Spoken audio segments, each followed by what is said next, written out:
ഒരു സ്പെഷ്യൽ ചിക്കനാണ് ഉണ്ടാക്കാൻ പോകുന്നത്.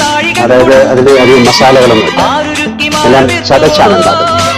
വീണുടഞ്ഞ താഴികക്കുടം ആരുരുക്കി മാല തീർത്തുവോ, തീരങ്ങളിൽ തീർത്ത മൺകൂരയിൽ തീയൂതി ഊതി ഊതി പൂന്തന്നലോ, ആഴിതൻ കൈകളോ ആവണി പൈതലോ, ആരു പൊന്നാലയിൽ തീർത്തു മിന്നും പതക്കങ്ങൾ. പിച്ചകപ്പൂങ്കാവുകൾക്കുമപ്പുറം പവനത്രയും ഉരുകി വീണുപോയി, പിച്ചളക്കുണുക്കുമിട്ടു വിൻരഥം കടന്നിത്ര വേഗമെങ്ങു മാഞ്ഞുപോയി.